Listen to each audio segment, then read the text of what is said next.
Hello and welcome to Rockies Recap, a part of the Rockies Now podcast network. They've done it again. I don't know, again, I don't know how to feel because we were joking at the end of the last recap about the Rockies, like, oh, they just swept the Rangers. We kind of predicted this, or I predicted it. I called it. It would be like the most Rockies thing ever if they, won a series against the Rangers. Going to the Padres series, I was like, yeah, we might win a game in San Diego. I mean, they're coming off of a series win against the Dodgers, who are, doing pretty well right now. So I was like, yeah, we're gonna maybe get one, which will be nice. I mean, we'll be able to hang our hat on, a series sweep against the Rangers. That's going to be like the only sweep we'll have this year. But game one proved to be a very good game. The Rockies, they got to a 5-1 lead, as you can see on the box score here. Padres, they started to make somewhat of a mini comeback. There was a couple times where a lot of us had like close to heart attacks, at least for me, because I remember, was it in the eighth and like the eighth and ninth inning, maybe in the seventh too, like there was times where the bases were loaded and you're like, oh no, like the crowd's on their feet, it's loud. And San Diego is one of the loudest baseball stadiums in baseball. People that have gone there know that. A lot of Rockies fans, they watch the games. It's loud and it's very intimidating for the opposing team. And at this point, I was like, you know what? They're probably going to get like some type of grand slam here. Like the crowd, going to be jumping all around. But no, like several double plays got out of the inning, some flyouts to Doyle to avoid that. And then going to the ninth inning. Oh, and by the way, Dakota Hudson, really good start for him compared to some of his previous starts. He went 5 2/3, 3 hits, 3 earned runs, 3 walks, 3 strikeouts. Did give up a couple home runs. So, but the bullpen was great. Bird, nice job, even though he gave up that run there by only getting one out there. Then they brought in Justin Lawrence, who's been pitching a lot better than the start of the season, even though he walked 3. And that's the thing we're going to get to in a second is the walks. Because I know, Tom, both you and I were not very happy we were happy for the win, but we weren't very happy with the walk totals. But anyway, well, Lawrence got out of it, and then Jalen Beeks came in to close out the game because he's been kind of like the new closer for the Rockies and did a good job. But again, 3 walks in that inning to the point where the bases were loaded. The Padres had the tying run at third base, the winning run at second base. And at this point, I remember watching the game and I'm like, Machado's coming up. You got to switch to a right-handed pitcher. Like, I'm sorry, you have to. You can't, have a lefty facing a righty. Not a good situation. You want to have a righty on righty matchup. But like you said, Tom, and I think, when we were texting after the game, the Rockies, they really didn't have anybody up at that moment in time. And of course, they probably had somebody getting ready just in case. But they didn't really have anybody that was like ready to come in, and so Jalen Beeks had to pitch.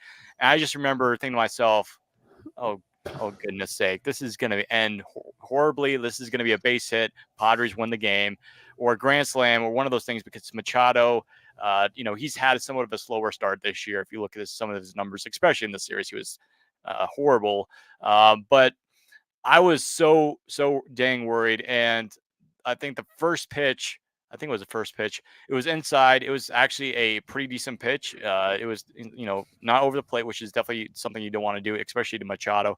But even Machado, he'll get his pitches inside. Grounded it to McMahon, and the Rockies got a double play. That was huge.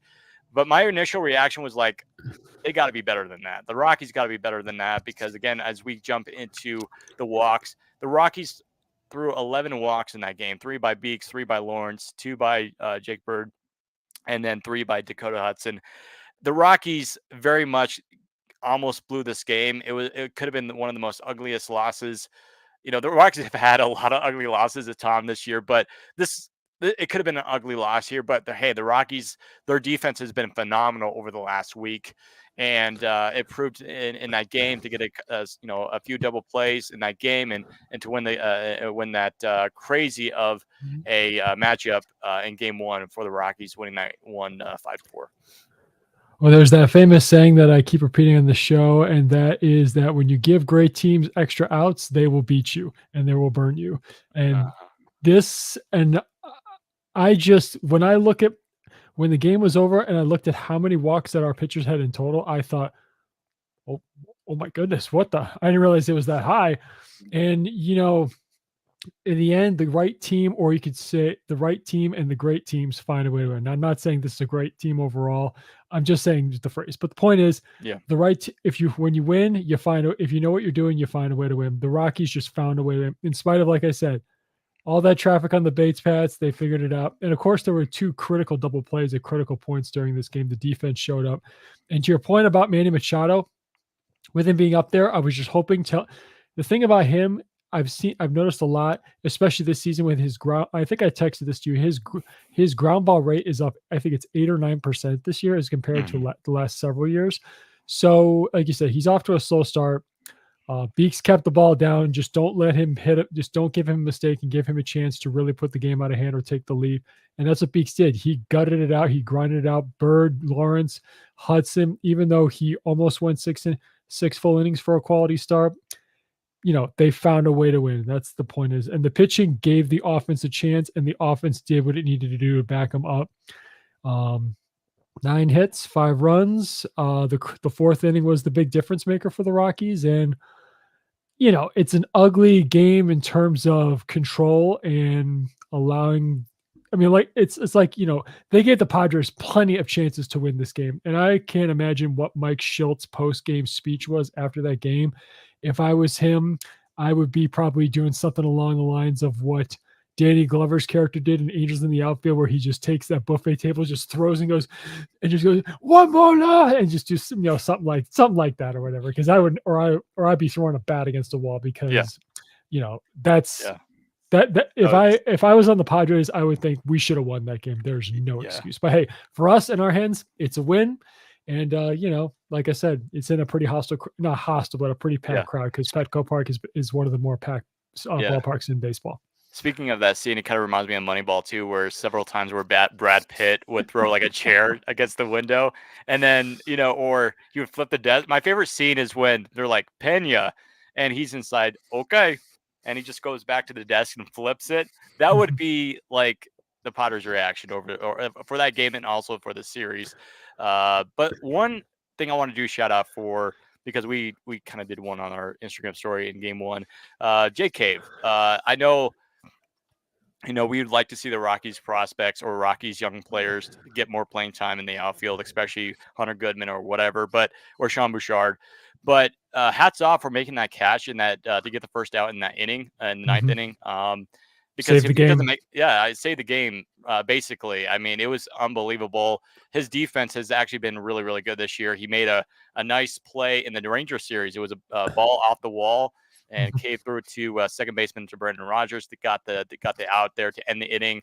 And so Cave has played phenomenal defense this year. And offensively, he's holding his own. I mean, he hasn't been terrible this year. So, I mean, he hasn't gotten a home run yet, but Cave has actually been decent. Again, we'd like to see more the younger guys play, but I really like Jake Cave. He's done a great job for the Rockies in the time that he's played so far, especially, like I said, his defense has been phenomenal. And I think that really helped the Rockies' chances to win that game. And I think it really saved the game there on Monday. And quick cut Lux. Yeah, Lux. The other day I also found that he was 31. I thought he was 34, 35, but he's 31. I didn't know that until the other day. Yeah, like he looks. Well, he still looks kind of young. Well, at the same time, he's got a little gray. He's got the gray. Right. He's got a little gray. That's the thing. Yeah, and okay, so when we first signed, or like the first time I heard about Jake Cave, I think it was like last year when he was on the Phillies in the postseason. I was like, yeah, this guy's probably like 36 or so 37. He's on the Rockies. It's like, oh, he's actually only 31. He's actually younger than Chris Bryant. It's just like, what? Like what? You have to say that to yourself twice. Like Jake Cave is younger than Chris Bryant. It's just like, nah. Well, I first knew of him because I forgot back in my day, because I'm a White Sox fan. Back in his early days of his career, he was on the Twins for a number of years. So that's when I first knew him. But I didn't realize he was only 31 years old. Not to say that's young or old by any stretch, but it is weird. It is strange to believe that he's younger than Chris Bryant. Yeah. Mm-hmm. Yeah. Because like the way he is, the way he just, I don't know, the way, I guess the way he looks, but also the way he presents himself seems like he's like a 35, 36, year old vet, but he's only 31. But Yeah. He's definitely been I think I said this exact words to you in a text. He's been a sneaky or a sneaky good addition for them this year. Yeah, Lux says Jay Cave looks older than Charlie Blackmon. I would agree with that. I would agree. Yeah, It's, yeah, I mean, Charlie Chuck does not. I haven't seen any gray on Chuck's beard. That is yeah. unless it maybe It's probably there somewhere. There's probably like a strand or two of gray hairs, but yeah. probably, or unless I can't see him being somebody who colors it. So Hey Lux, because I know Lux's favorite player is Charlie. So hey Lux, if you have any insight on that, just let us know in the comments. Game two. So yeah, Rockies won game one. That was great. Game two was much better for us in terms of you know, our nerves and our heart rate. It was a much comfortable game for us, at least for a little bit, because I know that seventh inning, as you can see there, they scored 3 runs. There was a wild pitch by Victor Vodnik. Yeah. And he, yeah. again, like his ERA is still good, but he was kind of wild, but he was able to get out of that inning. So that was great. But yeah, I mean, early in the game was a pitching tool between Quantrill and Dylan Cease, former White Sox. And we knew going into this game, Oh even yeah. before the series, we knew that this was probably going to be like a pitcher's duel, just the Mhm. way that Quantrill's been pitching this year. And Quantrill's arguably been probably the second, if not the best Rockies pitcher on the squad. And we'll talk about the first guy in my mind that's been the best pitcher for the Rockies in just a second for game three. But Quantrill, he's been solid, man. I mean, like let's look at his line here. So he pitched 6 innings, 6 hits allowed, only 1 earned run, 3 walks, 5 strikeouts. And Quantrill's not a big strikeout guy. And again, he got No. 5 strikeouts against the Padres lineup. And I know, the Padres they were, they've been struggling over the last few games. But again, this is a team that beat the Dodgers. They won a series against the Dodgers in Petco Park. Quantrill, he's been one of the best pitchers for the Rockies and starters, and it's been great to see. But yeah, the Rockies, they had some of the, like in this series, there was like these innings where the Rockies, they got on base, whether it was it was a bunt single or just a blue base hit. Then they stole bases, and the Rockies, they've been stealing bases over the last week or so, and that's one of the big things that we've kind of noticed. I've noticed is that the Rockies, they're starting to steal more bags, which is something that they need, and because they need speed, like. If you want to be a good ball club, you got to steal bases. You got to play small ball. The Rockies, they've been doing that, and so I believe, did they get any stolen bases here? Not in this game, no. Not in this game. It doesn't look like it. But I do know in game one, and I think in today's game, there was a couple stolen bases, I think. But anyways, Tovar, he got his 200th hit, which was a big one, which was a home run. Mhm. Man, he's going to be special. He is already special, even now. With everything that's been going on for him this year. I mean, he's going to be amazing. I'm super excited, and it just kind of tells you that this guy came up through the DSL leagues for the Rockies, a number of years ago as a teenager, and now he's going to be our shortstop for at least 7 years. And it goes to show you that, Rolando Fernandez, the Rockies, I think assistant scouting director, or at least the director for international scouting, he's done an incredible job with a lot of these Latin prospects, including Adele Amador, who's the Rockies' #1 prospect. And, he's done an excellent job. And I think for him to catch Tovar and find him, and for now, he's our starting shortstop for the next 7 years. So it's great. He got his big hit yesterday. Rymack went 2 for 3 with a home run as well. That was I think that got the Rockies on the board. Rogers, he has a on base hitting streak, which is nice to see. J.K. got another hit. Doyle, he's doing his thing. Montero, he's starting to heat up. Jordan Beck got his I think it was an RBI single, which was huge as well. The Rockies got 10 hits in that game in a ballpark that can be pitcher friendly at times, especially even though the fences are pretty in. Is one of the shortest fields in baseball in terms of home plate defense and all that. But again, the Rockies, they were able to close things out. Nick Mears was great. Tyler Kinley was great. He got his first save of the year. So and again, it marked another series win for the Rockies, and it was just again another complete game for the Rockies. Everything went well. The defense, the pitching, the offense was great. I mean, the Rockies almost got tacos yesterday. So it was, again, all around great game for the Rockies. Yeah. The way I look at this game is this was the game where the defense also really shined for them. Because again, there were more hits in this game than there were game one. Rockies had 10, Padres had 11. And of course, the defense in critical time showed up. There were 3 double plays during this game, and of course, there was that beautiful outfield assist getting former Rocky Jerks and Profar at second base. Jake Cave with a nice throw. But overall, it was overall. I mean, to your point, Cal Quantrill, I think. Well, again, we'll talk about Gomber in a little bit, but those two have been without doubt since Kyle Freeland has gone down. Those two have absolutely just stepped up, taken the bull by the horns, and are really leading this pitching staff, particularly the rotation. And like I said, Quantrill, the fact his pitch arsenal, the sinker, split finger, cutter, sorry, the fourth. Yeah, well, he doesn't throw the curveball very much. Mostly, he's a cutter, splitter, and a sinker guy. They play, and he really is pinpoint with those. And I believe I said it in our preseason prediction when we previewed the rotation. If he can get that sinker in the right spots, it's going to be critical, and that's exactly what he is. And he's not a big strikeout pitcher, and he doesn't have to be, because with the defense playing as well. Because I always say, when you have a great defense, it gives the pitchers confidence knowing if they give up hits, they got support behind them. And with this phenomenal Rockies defense, it's making him, Gomber, Hudson, and not just those guys, the whole pitching staff look better, and it's really helped them out. And this was a game where it really shined. And of course, my guy Victor Vodnik, I gave up some runs, but it's okay. His ERA is still well below 2, just around 2.5. Again, this was this game was, they didn't make too many. They, of course, polar opposite. They really didn't make any mistakes. The Padres are the one who had the one error in the game. So, like I said, great pitching, solid defense behind it, and the offense, did a lot more than they did in game 1 to really give this. This is, I would say, a solid overall win. That's what I would call this game. Mm-hmm. Yeah, let's get to Lux's comment here. He said we should be talking about Ryan McMahon All-Star season, and we'll talk about that tomorrow, because we're going to do a podcast tomorrow. So Lux, make sure you stay tuned for tomorrow.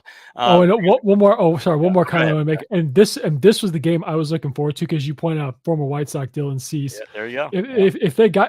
Then of course him and Quantrill put goose eggs in the first 3 innings, but the Rockies got to Cease first and just rode. And then to me, it seemed like the first pitcher to make a mistake was going to win this game. And of course, this game, and I think this game 3 were going to be the Rockies' most troublesome, not just because of Cease, but also Michael King pitched game 3 for the Padres. But they did great. Sorry, Cease. Just this one time, I'm okay. I'm okay with you getting the loss.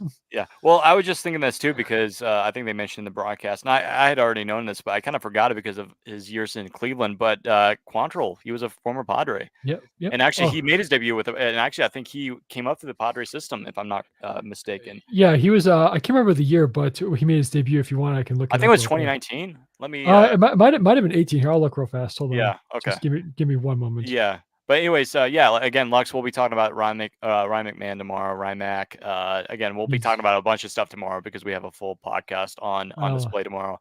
I also forgot Cal Quantrill's Canadian. Yeah. Well, but 2019, he pitched 103 innings. Yeah. For the Padres. I know he pitched at Coors Field that one series where, like, I don't know if you remember, where the Rockies had that big lead, and then, like, going to midnight, they blew that big lead, and the Padres won that game. I think it was that. I want to say it was that game, and he didn't have a good start at Coors Field, but I just remember that. I didn't realize he was traded during the pandemic season in 2020. Yeah. I guess that must have slipped my mind. Mm-hmm. Zeke has a 9-game hitting streak, by the way. Yep. Yeah. Dylan Cease, what happened? How can you lose to the Colorado Rockies? Yeah. And then Lux, and then Lux already points it out that the Rockies, the last time we were on a 7-game win streak was 2019. Excuse me. I remember that. It was right on my birthday. It was late May, early June. I think the Rockies were playing against Arizona and Toronto. And the Toronto series was actually the week of my birthday, which was early June. I remember that. And so it's just like so weird, because I feel like there might have been a time in like 2021 where we won 5, 6, 7 straight games, but honestly it didn't happen. So the last time, and just like you look at the roster compared to right now, I mean, the Rockies had a wild card playoff team roster in 2019.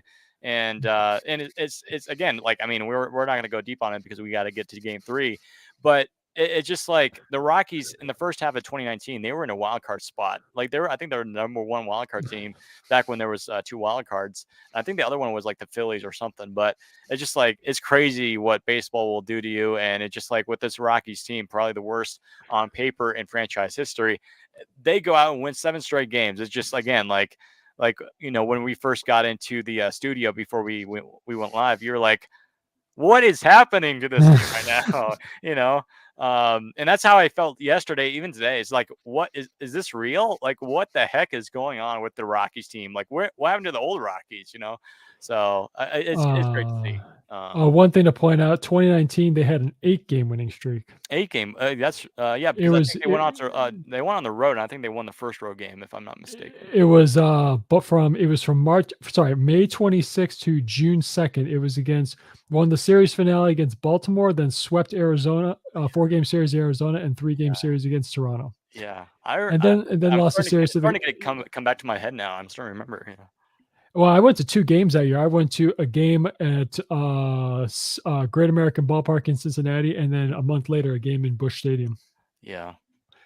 They lost, and unfortunately, they lost both games. Yeah, I feel like we never do well in Busch Stadium or Cincinnati, especially in recent years. Like I remember back in like 2013, 2014, 2015 when we had Cargo and Tulo, we'd always would do like I don't know, it's kind of weird, especially in Cincinnati. We used to do well. Well, now over the past recent years, we haven't done so well, especially in Great American Ballpark where the Reds play. But yeah. Anyways, let's go to Game 3 here. Let me bring it up here on game day. I recommend visiting both ballparks. Both ballparks are Oh great, yeah. are great visits too. If anyone's wondering, I recommend both. Yeah, I like again. This is a discussion that we want to do a ballpark Sure. podcast sometime. But I've only been to Coors Field, but like there's so many ballparks that would be so much fun to go to. It's just that I don't travel to a whole lot, and so. But for me, like I think on my list, and I think I probably shared this. I'm pretty sure we did at one point in during the off season, but I think we like kind of did ballparks that we'd like to visit. I think for me, I think one of them was Fenway, and I think the other one was Minute Maid Park. Because I don't know, I just like Minute Maid Park with the Crawford boxes in left field, and not only that, but the train station in left field. It's fun. I don't like the Astros, boo Astros, but I love the ballpark. It's a really cool ballpark. The So one good change I'm glad they make was that mound in center field. I don't know why the I original. liked it though. I liked it. It was unique.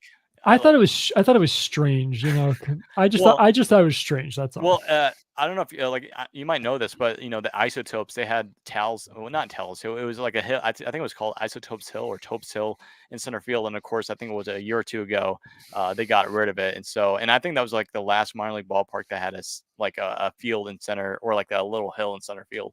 I always thought it was kind of cool, and it was. And if you look at a picture, and I think you've seen the picture where I think in Houston on the hill they had a light pole and they had padding Yep. around it. It's just I don't know. It's just kind of unique, and you see some like wiffle ball fields are like that. And I thought it was kind of cute and all that. So I don't know. I wish they kind of brought that back just for the heck of it. Just bring it back because again, it's has history. I think Jim Edmonds made that famous play out there, or no, it was either Jim Edmonds or Lance Berkman. I think. It was Berkman in one of the corner spots. Jim Edmonds' center field play was somewhere else. I think it might have been in St. Louis. I'll have to look. Yeah, I think it was either St. Louis or because actually back in the day there was actually a number of ballparks that had like a hill in center field. I don't know why they did that. I mean, but at the same time though, I really like the hill. It's just that I wonder why they did that. But again, I think it's kind of cool and kind of nostalgic. But anyways, going to today's game, I was a little nervous because I was like, you know what, maybe the Rockies will run out of gas here because they're going up against a guy that actually pitched really well in his last start against the Dodgers. I believe he got he went through 7 innings of like no run baseball. Didn't allow a single run, and he was on a good stretch to where he was just solid. The Rockies got to him early. You can see here they scored 3 in the second, 3 in the second, 2 in the third, and he was already taken out before the 5th inning. If I'm correct. And so the Rockies got to Michael King early. The Padres had to go to the bullpen, which really helped them in the long run there. Gomber was pitching really, really well. As a matter of fact, I think he was pitching a no-hitter through 3 or 4 innings. So that was nice to see. And he's just been solid. And again, and it's kind of funny too, because again, I guess I have my own superstitions, but in this series, I'll admit, I didn't watch a lot of the time when the Rockies were pitching. I don't know. It was kind of like that superstition. So as we go into the Giants series, I might actually not hardly watch the game. I might only watch the offensive part of the game. I don't know why. It just makes me a little bit more comfortable. I don't know. Maybe again, we all have superstitions. Let us know your superstitions down below, because I know somebody on Twitter. I think I forget her name, but she's awesome Rockies fan. But she's been wearing like the same shirt for like the past 7 days, and it's been working. And so I think her name is Shannon, if I'm correct. I'm not, like, again, I might be getting somebody else wrong, but she's been wearing the same shirt for 7 days, and the Rockies have won the same game. So again, I think sometimes they work, and I think it's working right now. So I'm going to do the same thing tomorrow. But or I should say Thursday or no Friday. Friday. But yeah, I mean Gomber, phenomenal. 6 innings, only 2 hits allowed, no runs, 2 walks, 5 strikeouts. Outstanding work by Gomber. Justin Lawrence came in, did give up a couple hits, but he did get a strikeout. Mears was great, 2 strikeouts and a walk. And then Peter Lambert pitched an inning. I feel like it's been a while since we last saw him, but he started, I think, a week or two ago. And now he's, in the bullpen, which I think is a much better place for him. So yeah, pitching outstanding, like I just said, in the series, and not only that in this series, but in the Ranger series, which we did the recap a few days ago. Go check that out. It's on the channel. So, and the offense, Jordan Beck, 5 RBI, and I think what was it? I forget. There's a stat, and I think Patrick Lyons or Patrick Saunders, one of those guys, have it up on their Twitter feed. But I think it was some weird stat to where it's been a long time, or it's been a while, but Beck was hitting 9th, and he got 5 RBIs in the game, not to mention getting his first career home run, which was just loud. It was really good off the bat. Exit velocity was, it was amazing. It got out in a hurry. So that was awesome, and he's starting to figure it out. I think, Tom and I, we were just talking before the show, is that I think Beck has a good chance of staying on the roster once Nolan Jones and Bryant come up, and so I think that could be a possibility. I think it could happen.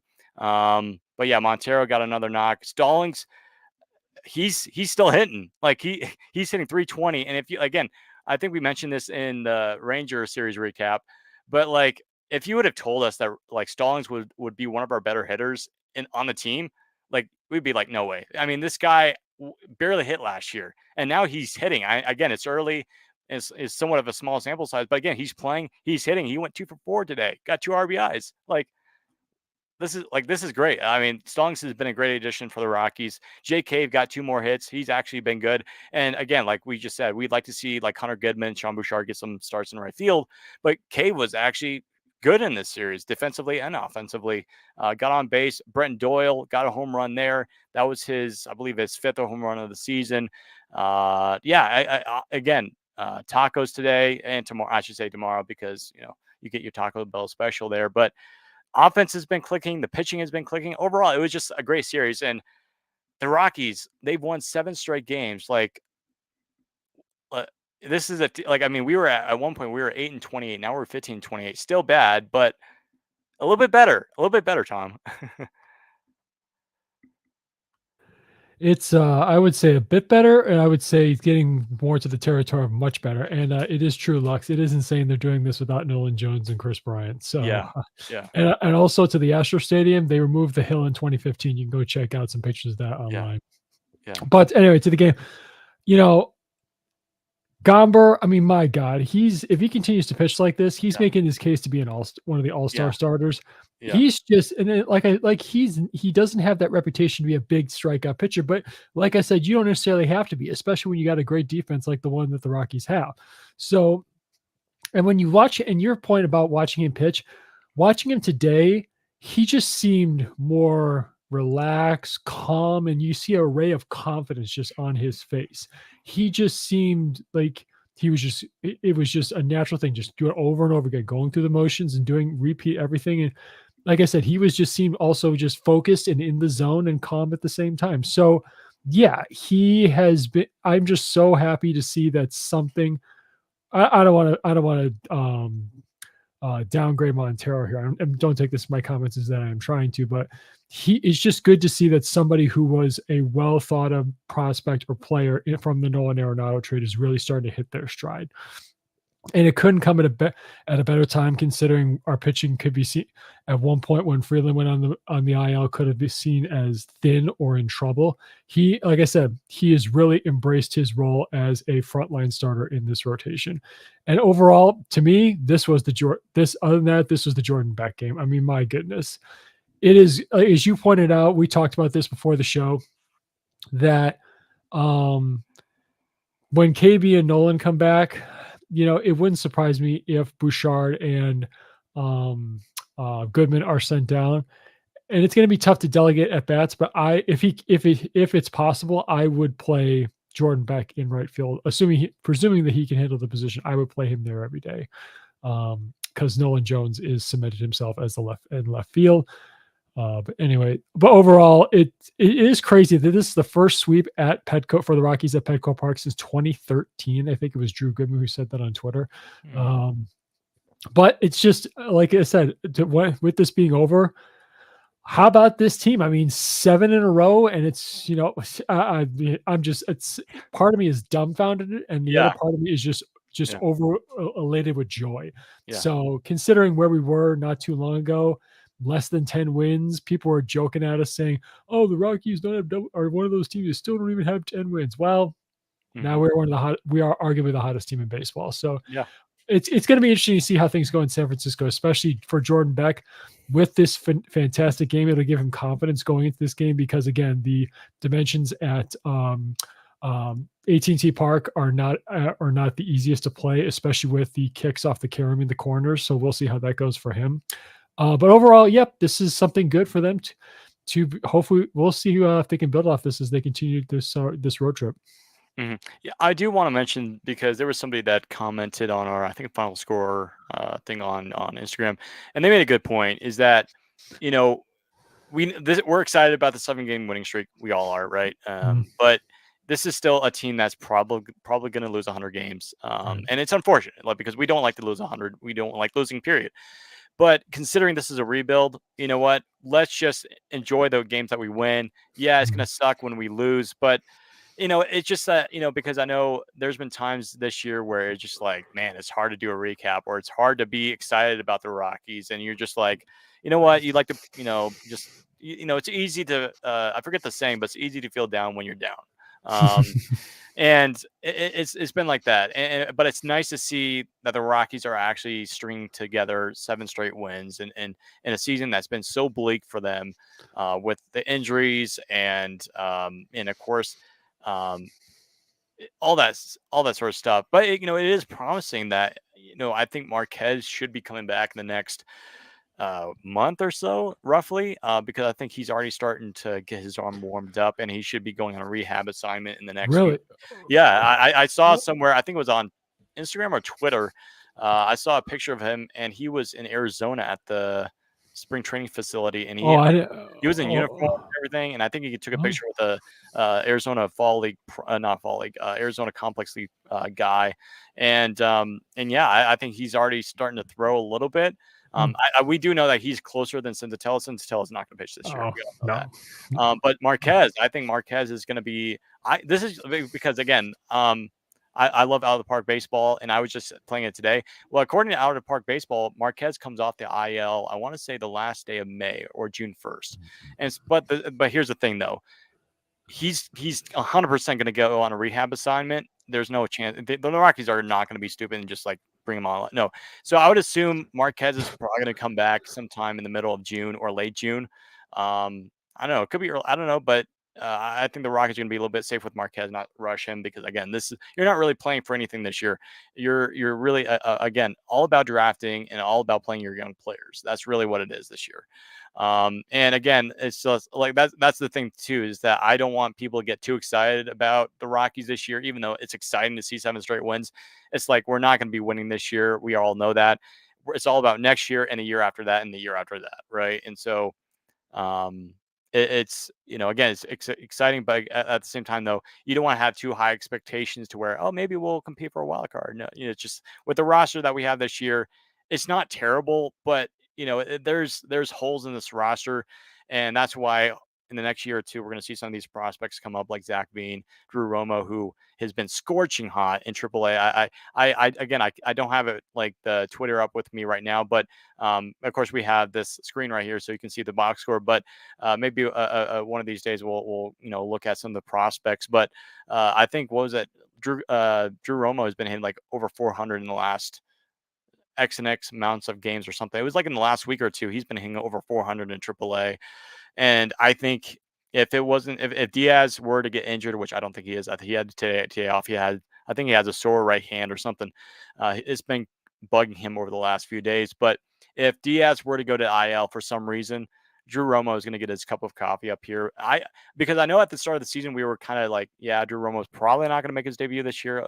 He'll be down AAA all season, but I could definitely see. I think over the last month or so, we've kind of have changed our opinions and like, hey, maybe there's a shot Drew Romo makes his appearance this year. I think it's going to happen. I think the Rockies will trade Diaz, but I think they're going to keep Stallings for next year because I think that is an option for next year. And I'd be totally fine with that because I really like Jacob Stallings. He's been, again, a great backup catcher this year. But, maybe the Rockies are like, you know what, Stallings, he might be a good trade piece for a team. And maybe they'll trade both. I don't know. But I do think that they're going to trade one of them. But yeah, again, like I said, this is not going to be a good year, but again, you got to take positives. You got to be happy when you can get those W's. And the Rockies, again, 7 straight wins is something that any Rockies fan, you can get a big smile on your face and celebrate, So find any way you can be happy in a bleak season like this, Yes, indeed. Anything. I mean, like it's no secret. Even though let's enjoy the great times. I mean, we're getting as they're. I'm not going to say they're for sure going to go past 105 wins. I mean, sorry, losses. Why did I say wins? I guess I'm just getting too. I guess I'm just too excited. Yeah, whatever. Or it's late at night here. Or whatever. Either way. This team is probably going to lose 100 games again. Hopefully, it's just 100 even and doesn't go over the loss total from last year. We'll wait and see. But it's awesome to enjoy moments like this, and hopefully the streak can go a little longer, but eventually it will come to an end. I just hope it doesn't against a team that we do not want to lose to. But such as for me personally, I don't want to say it happened against the Yankees, the Cubs, or the Astros, but luckily they're not playing any of those teams the next several weeks. Yeah. So it's fun. I'm enjoying it. I think we all should enjoy it. And hopefully once they lose, let's just not say, oh, we're back to our good old Rockies. Like we know them all well. But the point is, it is fun. And you'll see. I think Lux, I think you meant to say Doyle in center field, not DH. DH, yeah. But either way, it is that could be a good outfield. Beck, Jones, Doyle. That'll be really, really fun. Yeah. Again, I guess the excitement is taking over me. This has been awesome. Hopefully it continues for a little bit longer, but let's enjoy it while it lasts. Yeah. There are still plenty of positives even when we lose. Mm-hmm. Yeah. It's great to see because you can tell that like the dugout is excited. They're positive, but also like whenever you have a big winning streak like this, you have confidence for the next game. Like, hey, we're going to win the next game. And that's the cool thing. And it usually takes a really good team, or it can be a very bad team to have, that moxie and say, hey, we're going to beat this team and end the 7-game winning streak. But when you have a 7-game winning streak going to a team that, frankly, they've had a lot of injuries, like a lot of injuries. The Giants, like, I don't know if you saw the video, but Jorge Soler took batting practice, fouled the ball right off his head. Like, I don't know if you saw the video, but it's just like, dude, wear a helmet, during batting practice. And of course, I know some players don't do that. But again, the Giants have been plagued by injuries this year. And, this is a team that I think a lot of people were excited about, but the results are coming in. They're 19-25. They're not doing great. They're 4th in the National League West. I can't believe I'm saying this, but the Rockies are only like 4 games behind the Giants. It's hard to believe, but it's true. Hard to believe because this is a team, again, like I said, the Rockies were 8-28, folks. Like, this is unbelievable. Like, the Rockies, it would be hilarious. And again, like I said this in the Rangers series or right before the Rangers series, and guess what happened? Am I predicting it? I guess so. Like, it would be hilarious if the Rockies, got another sweep. I won't be surprised, but, and they go in 4th place. I mean, people are already shocked because the Rockies were the worst team in baseball. They were just not feeling it against Miami, against Pittsburgh, going back to Coors Field. The Rockies weren't feeling it. And all of a sudden, something switched, something happened. They got hot and now they're hot. And it's hard to stop a hot team like this. And again, it's great to see. And, I'm going to say this again, this is just me being biased and we're all Rockies fans. I think it's going to be a tough task for the Giants to stop the Rockies. But the thing that kind of scares me is Harrison, as you can see, 3.42 ERA. He's had a good year, arguably one of the better pitchers. But other than that, I mean, the Giants, they've kind of struggled in terms of pitching. I mean, a bunch of things haven't really gone right for them. So this is an opportunity, man, for the Rockies to, win another series or do something in this. And like I said, prior to the Padres series, I'd be really happy if we just won 1 game in San Francisco. Obviously, we wouldn't want to sweep, but I mean, I do think that the streak is going to end eventually. But can't stop now, won't stop now. So Mhm. let's try to keep it going and try to get some more W's. I mean, again, like the Rockies, the record is still pretty bad. I mean, they're still was it 13 games under 500, but at one point this team was 20 games below 500, and they're not too far behind the Giants. The Rockies I believe, have a better record than the White Sox and the Marlins at this Mhm. point, if I'm correct. So yeah, that's something. And like I was telling my brother today, especially with the draft lottery, and like you mentioned during the offseason, I remember we were talking about this, but there's almost a better likelihood of you getting the number one pick in the draft if you're like the third or fourth worst team instead of the first worst team, Mhm. because we've seen the last 2 years, Oakland, they've been like they've been the worst team in baseball. They moved down like 3 or 4 slots, right? So there's a likely chance that the worst team in baseball this year, whether it's going to be the White Sox or the Marlins. I think that it might be the Marlins, because the Marlins injuries, and they're going to trade everybody according to their GM, I think, or their team president. Everybody's available according to rumors, because I think they're going to have a big sell off. So but there's no guarantee that you're going to get the number one pick. And so I told my brother today that the best chance for the Rockies to get the number one pick is to finish third or fourth worst in baseball, because again, like the last few years, we've seen like teams like the Pirates or like the Pirates, they were like the second or third worst team in a couple years ago. They got the number one Mhm. pick. This year was a little bit weird because you had the Cincinnati Reds and the Guardians, who are 500 teams, get the number one pick. So again, it could be anybody. It could be a 500 team getting the number one pick, and that's the negative part of a rebuilding team, because it's like, as a rebuilding team, you kind of know, hey, before the draft lottery, hey, we're going to get a really good pick, or if we're the worst team, we're going to get the number one pick. Where now it's just like you're just praying that you get a top 3 or top 5 pick. And so the Rockies, I think they're still going to be fine. I mean, the Rockies finished third worst, and they're at number 3 this year. So again, at this point, the Rockies just try not to be the worst team, because you're not trying to win this year. It's all about the coming years, but try not to be the worst team, because it might hurt you actually in the long run when it comes to the draft lottery. No, true. The fact of the matter is, nowadays, I love the lottery, because now, just because the Oakland Yeah, A's or whomever finishes with the worst record doesn't guarantee the first pick, which, by the way, even if you get the first pick, doesn't guarantee you'll get the best player or some player that'll actually the make the player big not might leagues. not work out. Or they may not even make the big leagues, because we all Yeah. know how we all us uh, baseball people who understand it really understand how difficult it really is to make it to the big leagues. yeah. But we'll see. Just I guess I agree with you. Let's not. I don't want to finish last place. In a sense, you could say the chase for fourth place is on. So let's try and catch the Giants. And kind of, I don't want to say shock the world. We can shock the baseball world and keep Yeah. going on. If not going on the streak, keep winning series and just climb out of the basement of the NL West would be awesome. Yeah. It would be awesome just to finish fourth this year, but Mhm. again, like we were Mhm. talking about, it's possible. But with the Rockies, again, I'm like, it's gonna suck. But again, I wouldn't be totally upset, if the Rockies finished fifth this year, because we kind of expected it. We were kind of prepared for that, and so, but yeah, Wow. it's yeah, Well, a real quick thing, I feel bad for Bob Melvin, because he's not been yeah, put in it. Really, he has not really been put in a pretty even a yeah. decent position to San succeed this year. Diego didn't work out at all. Like, horrible clubhouse situation, horrible GM in Preller, and the situation and the communication was bad over there. Now with San Francisco, like, injuries, I mean, it's not a bad roster, but the injuries, it's just like wherever he goes, it's just something bad happens, and it's just, I feel bad for him. I mean, he's one heck of a manager. I mean, he was a manager a long time in Oakland and helped that team go to the playoffs multiple years in a row and had a good streak with them there.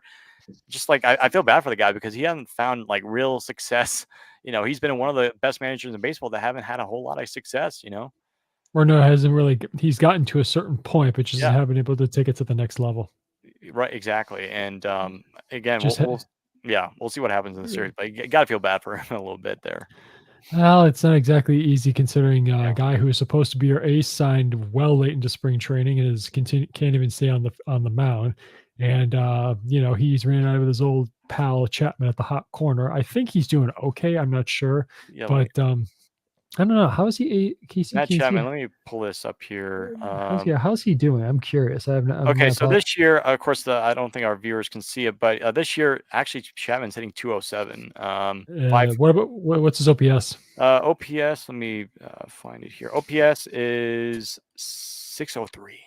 That's replacement level. Yeah. On base percentage of 260, not good. Uh, Yeah, 5 home runs, 19 RBIs, in 169 at bats. That's that's what you get for signing late. yeah. And again, Scott Boras client, if I'm correct. Yep, Boris client. Mm-hmm. And same thing with Blake Snell. So Yep. yep. But it just But anyways, again, maybe the Rockies can pay the Giants a visit and kind of point them out a little bit and kind of correct their ways. I don't know, do something like that. I'm trying to see here, like again, like like I kind of wish that MLB.com did a little bit of a better job where you can actually see instead of going to the player profile see their average or OPS. Of course, these are matchups, but I want to say, but yeah, like this is what they have. I mean, Kirk Casale, I think he's back up for the team from the minor leagues, right? I think so. But yeah, like a bunch of these guys are like prospects, but it's just like there hasn't been really that player just like, oh my word, he's on a hot tier. I think I Wade, think I I want to say think Wade's had a nice year. I think the new guy Lee. I think he had a pretty good Yeah. streak going for a while. Yeah, this year I'm looking at Lamont Wade Jr. He's hitting 314, on base percentage of 463, really good. OPS above 885. So yeah, he's having a nice year. 2 home runs, 14 RBIs. I mean, he's not a huge home run guy, but I mean, there's a couple guys like Lamont Wade Jr. and then Lee is doing good, but other than that, there's just like not a lot of like umph in this Giants lineup. Man, it's really interesting, and again, like this is an opportunity for the Rockies, but there's always that possibility where a team like the Giants, who are basically near the same record as the Rockies, they're like, hey, this is even matchup. The Giants overtake the Rockies, and the Rockies, I don't think they haven't done very well in San Francisco that much. But like the same thing in San Diego, the Rockies haven't played much well in San Diego until this series. So there you go. Yeah. Um, The matchup or the game I'm looking forward to the most is game 2 because Jordan Hicks is on the mound for the Giants. Yeah, and I was always curious why they moved him, but I think it's kind of worked out well for them. Just change of scenery, I think, for him. Yeah, and at first because I know a lot of people are like, he's more of a bullpen guy, but yeah, he's been good. Like, look at this, 3-1, 244 ERA, 39 strikeouts. So yeah, it's been good. Ty Block has got that game, and then let me see. I think game 3. I think the Giants have TBD for their starter. I think. Okay, I wonder if they're going to call somebody up there or bullpen game. Maybe. Yeah, but one thing I do like is that Dakota Hudson, like you're playing a ballpark that's pretty pitcher friendly. Dakota Hudson will have the opportunity because he's a ground ball pitcher type of pitcher, and we saw that in this series. So I like this chance for the Rockies to kind of go into a ballpark that's and they've been pitching excellent, outstanding. So the Rockies, I think knock on wood, the pitching, I think that the pitching will be okay, maybe good in this series. It's just that you just hope and pray that the offense can do what they've been doing in San Diego and back at Coors Field. And then after that, they head back to Coors Field, which is going to be awesome because they're going to still have the hot bats. So again, I'm looking forward to the series. This is going to be fun. I think it's going to be nice to see. Again, I'm kind of curious because again, the Giants, they've been struggling with injuries. They're kind of close to the same boat as the Rockies, where they have some key players injured, or some key players that are not doing well, kind of like the Rockies with Chris Bryant, Nolan Jones. But those guys are going to be coming back in the next series or two. So that'll be something to watch. Anyway, folks, I think that will do it for tonight's Rockies recap. Again, tomorrow we have the podcast right around the same time, 8:30, 8:15, 8:30. So again, make sure you're staying tuned for that. Make sure you're subscribed to the YouTube so that you don't miss any of the Rockies content that we bring out, whether it's the Rockies recaps or the Rockies podcast. I think the last time we did a podcast was a month ago, so definitely long overdue. So we're going to be doing that tomorrow. So again, stay tuned. And then of course Friday. Tomorrow's Thursday. Friday is the start of the Giants and Rockies series, and the Giants and Rockies recap will be, I believe, Sunday afternoon or Sunday evening. We'll play in that a little bit tomorrow as well. So folks, have a great night, and as always, go Rockies.